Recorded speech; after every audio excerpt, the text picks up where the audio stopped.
Hey everyone, well, it's been a long time, but we're back in our new facility. We're actually planning a whole new tour through the facility once it's set up already. We're about 80% complete in the new facility, but you can see some of the stuff is now ready to racks, and we'll actually discuss that at one stage between visual racks and tub systems or rack systems like we used to call them. One thing that does well in rack systems, these guys. These are one of our newer additions. So, funny story, I actually bought babies from this pairing. And as you can see, because of the colors, that's absolutely amazing. And I think this guy is starting to go into the blue. I see the females about to shed. I just couldn't refuse to not get the parents. So, yeah, if all goes well, we should be producing some very high orange grey banded kings this upcoming season. So like every video, I always like to do little species introductions, and we've got about 30 new species that we're going to introduce to you guys. I'm just going to get this guy back in the rack here. So we've got about 30 species in the new facility that we didn't have previously because, as you guys know, we're in the Limpopo province now. We relocated back to the Limpopo province because, number one, the legislation is just so much easier in Limpopo for expanding Invesrep. And also our other facility is also based in Limpopo, so it makes our networking a lot easier between the two facilities. And also one of my other companies is based in Limpopo, so I used to wiggle around between the two companies, and I actually made the call to just centralize everything, and it just makes my life so much easier. I can do my work during the day, come home and spend 2 or 3 hours in the facility every day,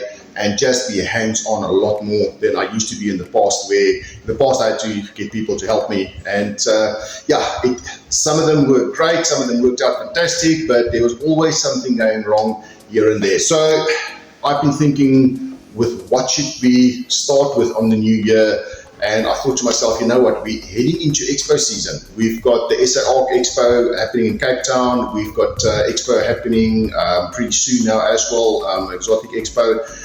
And then we've got my favorite expo, the SOS Expo, the big one.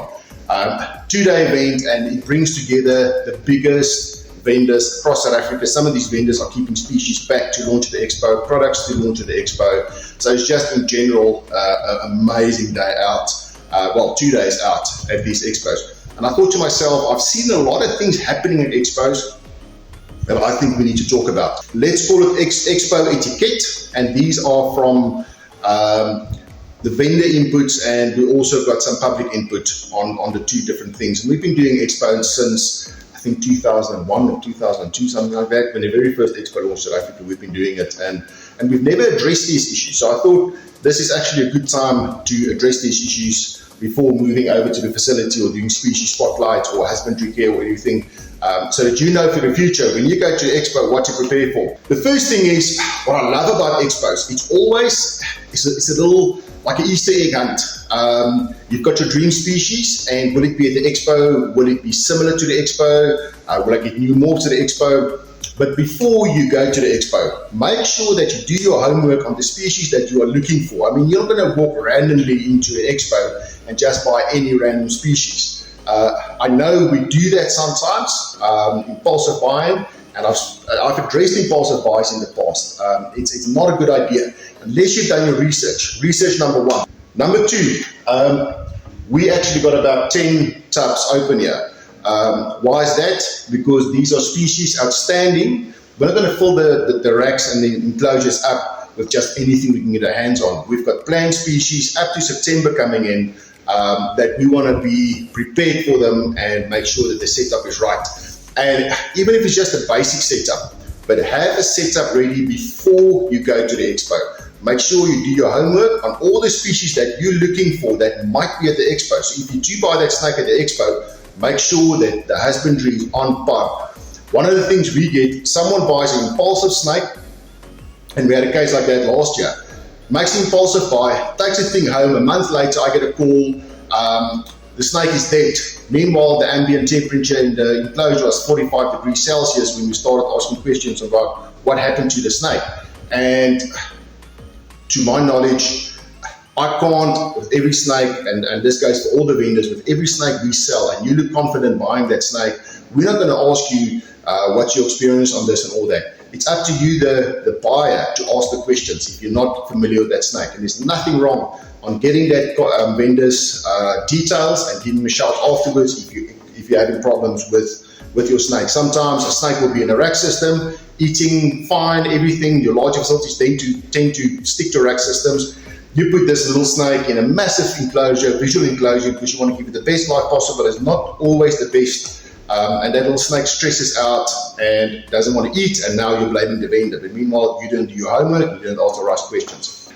Do your homework before, get everything ready before. So if you know this is your budget, this is the rough estimate market price, you'll know what you're going to be working with. Also, before going to the expo, is make sure that you familiarize yourself with the rules of the expo. The expo has got a simple set of rules and the time's laid out. So there will normally be a starting time and an ending time, and sometimes there will be, I know SMS is very known well for that. It works fantastic because they've got a VIP half an hour or hour, depending on the expo, that you can attend, and they only allow a certain number of people through the door before they open up to the general public. I'll get you the time periods now.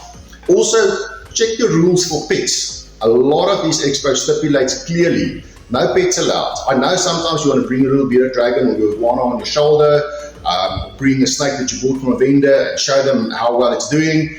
It's not a good idea. And most of the rules stipulate that you can't take your pet snake to an expo. One thing that I'll briefly address, and this is one of those unwritten rules. Don't bring snakes to sell the expo in the aisles to other people. You're literally stealing space from vendors, and you're stealing sales because that vendor took a lot of time, money to get his banners up, to get his stand paid, to get to the expo and everything, and then you go and you just do it for free. It's very frowned upon, so I won't recommend trying to sell snakes at an expo or meet the expo, because sometimes there's also other laws that might prohibit you from that, regarding the transport and everything that the vendors have in place that the public doesn't. And then also on times, make sure that you choose the right time slot for you and for your needs. And what I mean by that is if you've got a very specific possible rare species that you're going to hunt for, or if you've organized with a vendor that's got that species to go pick it up, try and get your hands on VIP tickets. So when the doors open, you're in there and you've got first pick of everything on that floor. If you just want to browse and you don't really, you're not sure, you'll see you've got a species list in mind, but it's not the end of the world if you don't get it for the price or the exact morph that you want. Go a little bit later. The later you go in the day, the quieter it becomes. The only disadvantage for going later in the day, yes, the aisles are a little bit more open, the vendors can be a little bit more talkative because it's not rush hour. The only problem with that is you might have missed a couple of deals and a couple of morphs that you were intending on getting. So you can either go VIP, public opening hour is just for the next 2 hours. After that, it's just absolute chaos, and then quiets down, and then everybody disperses, and then that's when you can chat with the vendors, and it just makes it a little bit more bearable. So choose the right time of the day. Also, when you go later in the day, especially on the last day, not all. Invesrep, for example, doesn't do that. But some companies do. You might get a little bit of a discount because some of these guys don't want to pack up all the snakes and take them home. So you might be able to barter a little bit, but I'm going to touch base on bartering on the do's and don'ts at a later stage during this talk. And make sure that what I love about the expos, they all cater for cash and card facilities. So you don't have to worry about taking heaps and heaps of cash, but cash does tend to be king at the end of the day. But if you've got a 10,000 Rand budget, don't bring 10,000 Rand. If we're living in South Africa, someone's going to sniff it out and you're going to get blocked before you get to the door. Bring your cards. We all got Yoko machines, so that's covered. Otherwise, bring your card. Most of these venues has got an ATM, or there will be an ATM in the close proximity. So if you have to buy something, you quickly drive out, draw cash, come back and pay the vendor. Let's get to the do's and don'ts from the vendor's perspective and from the public perspective. And the first thing that I see, and that's normally in the morning section, is the reptile community is massive, but it's small. So we all know each other along the line somewhere. So walking down the aisle, baby stroller, shopping cart, backpacks, everything, and you walk past a buddy in the aisles, hey, how's it going? And the whole conversation starts up. And the next thing you see is that you're blocking the entire aisle. So you're blocking traffic, number one, so you're actually redirecting potential buyers from the vendors on the side of that. So if you do meet someone, just tell them, listen, let's go to the side, or let's go to the opening area, the reception area, let's catch up there if you've got a lot to say to each other. But do not stand in the aisles, rather have the aisles moving if you see it's a busy time. If it's a little bit quieter, go ahead, chat, as long as you use common sense and just don't block the aisles as you're doing that. Then also another problem in line with blocking aisles is people are blocking vendors, believe it or not. In the busiest times, I'll have an old client or old friend come say hi. Nothing wrong with that. I mean, I love it when the people come, check in, and off they go. But when you start talking small talk, or when you start talking elaborate conversations about your husbandry and the new species you just got, and a lot of things, do not do that in the busy times, because number one, the vendor is losing a potential sale because next to him there might be a serious buyer looking to buy something, and he's going to get irritated, he's going to get annoyed with the whole situation, just walk away and support another vendor. So in hindsight, you're actually robbing that potential buyer and vendor from making a deal when you're talking to a vendor in the busy times. If you see there's people standing in line to chat to the vendor or to the exhibitor, please just do a hi and bye.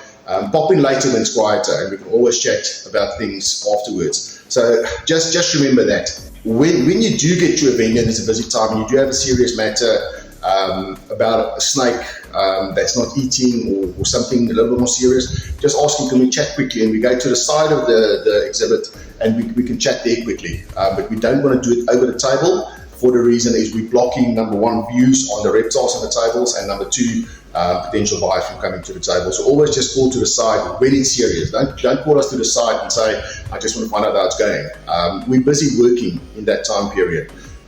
So the Expo is all fun and games, and I wish we could have an Expo every weekend of the year. I really make a whole weekend out of doing Expos. But it is a working time, and within those door opening times, that is my working time. Those are my office hours. I'm not going to come to your office and chit chat. I'm going to do business and move along.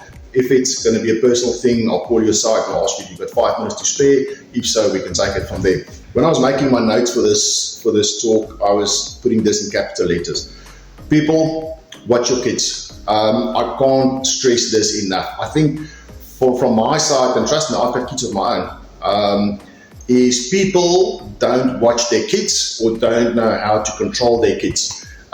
So little Johnny will come around, you'll have a plexiglass or a glass countertop, and little Johnny just had a sugar-coated donut from one of the food vendors or a little fake cook or something, and he's like pointing on the glass and smearing and stressing out the snake, number one. And number two, is ruining your whole exhibit. So tell your kids to just have a look. I know they're the future of our hobby. They're very curious and everything, but just control them a little bit. I've seen kids slapping on exhibits, and the mom and dad just stands there looking at little Johnny doing that, and that really gets to all of us. That's one of the things that we always talk after the Expo on. Yes, did you see that family with those impossible kids slapping on displays and all that? And also kids running behind the tables and trying to open up containers and asking if they can handle snakes and everything. So it just gets out of control. So just please control them if you can. I know it's difficult sometimes, but rather not feed them that sugar-coated donut before the Expo. Do it afterwards, and they can be your problem in the car way on the sugar rush on the way home, not to the Expo. So just make sure of that. Then another thing that I always say, it's just good manners, is ask permission. If you do want to take pictures or videos of a certain species on the table, just ask the exhibitor, will it be alright if you take a picture for that? And I can promise you 98% will say it's fine. We've had some people that things doesn't look kosher, they don't look like reptile experts, and with banned animal trading and NSPCA infiltrating the expos and everything, trying to get bad publicity. Some people, we have declined that they take pictures, but 98% of the time, go ahead, take pictures, but always ask permission. It's just the right thing to do. Coming back to the conversation part, if you want to ask questions about a species on the table, please go ahead and ask as many questions as you would like. if you are a serious buyer.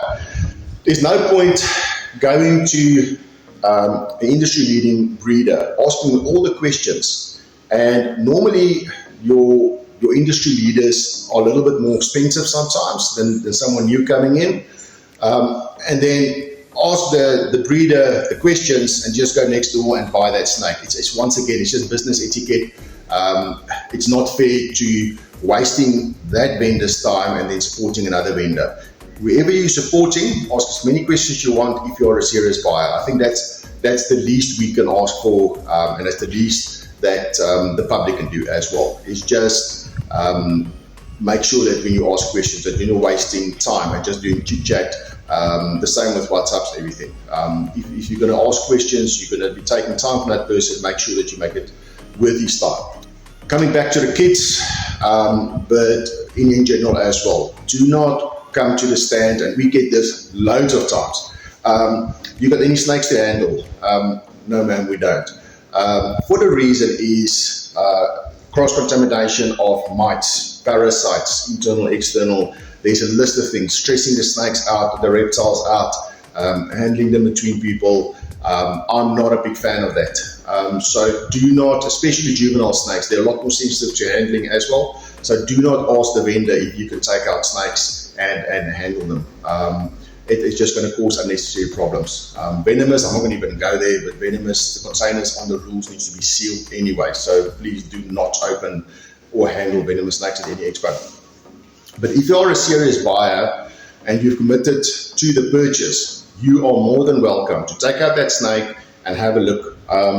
But make sure your hands are clean. Ask the vendor if they possibly got F10. We've always got F10 spray, spray between handlings, everything, and then just sterilize your hands. Do not, unless you're very experienced and you know the breeder, start pop sexing or open up mouths, stuff like that can actually cause injury to the snake, because right there and then I will actually cancel transaction, put that snake back on sale, and the deal is off. You can do that at your own leisure, and once again, that's where reputation comes in. If you're going to buy a female, a reputable breeder, it's probably going to end up being a female. But if you're going to save a couple of bucks and you want to take a guess, then it's at your own risk. When you're buying snakes, one thing that we get, and this is actually in the late afternoon,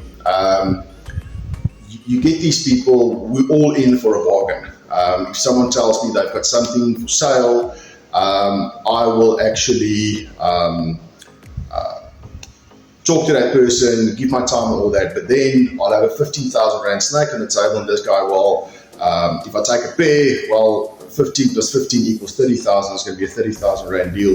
Yeah, but if I take a pair, I've got 20 cash. So you want to rob me of 10,000 Rand. There's nothing wrong with getting your 10% or 15% discount if you're buying a pair. But coming in at a table that's got a 5,000 Rand snake on it, and coming in at the lowball offer, it's like, well, I'll give you 1.5. Look, we're not desperate to sell these snakes. We breed them for the passion.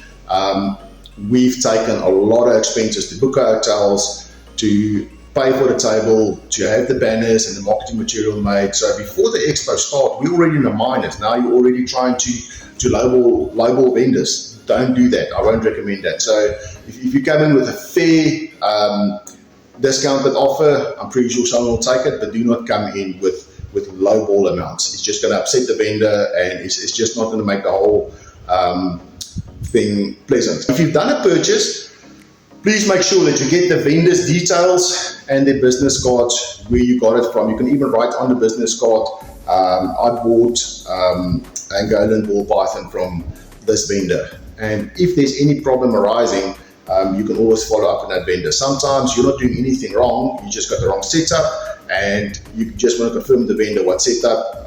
They had the snake in, it was eating everything, so you just want to replicate that so the snake can establish, and you can transition it over to what setup you ever want to do. We get a lot of times after the expo, we get phone calls saying, sorry, I bought a corn snake at the expo, I don't know who, but can you possibly help me?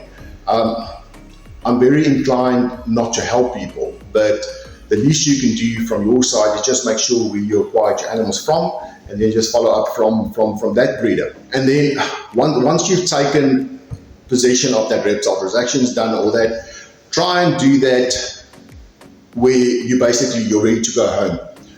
Sometimes you meet that buddy outside in the reception area or on a quiet aisle, and you say, hey, look at what I bought you. The first thing you want to do is open up that tub, take the snake out and handle it and show your buddy. Once again, cross-contamination risk. That was a tongue twister. And also stressing out the snake. The temperatures might not be ideal, especially your tropical species, stuff like that. And plan your stuff that when you buy the snake that you go home. If you've got a 3 or 4 hour thing that you're running, there's nothing wrong. We've done it plenty of times with our clients.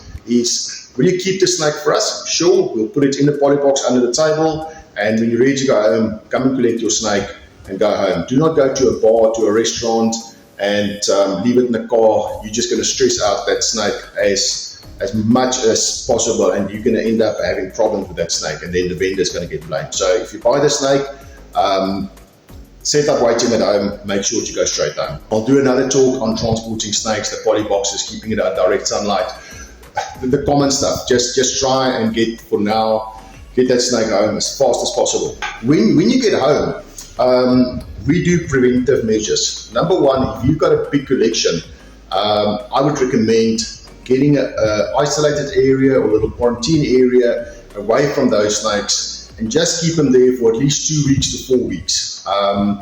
If it's looking well, nothing seems to be wrong with the snake, we do it with every single snake that comes into our facilities. We do pre-mite treatment. So we basically get all the new snakes, even our snakes that left the facility and coming back into the facility, they get a frontline treatment. They get a 7-day insulation just to check that everything is okay with them, and then they'll go back into the main facility. You don't have to have a separate quarantine section. You can just run in a different spare room or in your bedroom or living room just for a couple of weeks, just to check that everything is all right. There's no mites or anything, because you can just go over to your collection, and then you're going to be sitting with a whole heap of problems where it could have been prevented before that reptile moved into your collection. The last thing that I want to touch base with is make sure that you give that reptile adequate time to settle in. One of the biggest issues that we get and that we see is people buy the snake, go to a restaurant, handle the snake. Next morning, they're super excited, take out the snake, and Sunday night or Monday night, they try and feed it. Obviously, the snake doesn't want to eat. And then the first call goes out to the vendor, you sold me a broken snake. No, we didn't. Did you leave it alone? Is it settled in? Yes. Okay. Leave it for a week. I know we all want to check. There's nothing wrong with just checking up visually, mornings and afternoons. Just check up if that snake's okay, acting normal, and then just fine-tune the temperatures for that week. At the end of that week, if you bought it on the Saturday, that following weekend, then try and offer it the similar meals that the vendor offered it. Once again, your questions, some of the things that you should ask a vendor is, what conditions are the snakes being kept? What temperature range is it being kept? And what is it being fed? Is it being fed frozen thawed rats, mice, scented, whatever the case might be? Make sure that you ask the right questions, and when you go home that you are prepared for that first meal when that happens. Okay, guys, that's it. I just want to touch on Expo Etiquette since we're going into Expo season, and I hope this has been helpful, and that you apply what we talked about here. And just remember next time you're at the Expo on the do's and don'ts. So guys, hope to see you at the next Expo. The next one for us is in Cape Town, and then the month after that we'll be at the big one at the SOS at Emperor's Palace. Other than that, have a great day, and we'll see you on the next one. Cheers.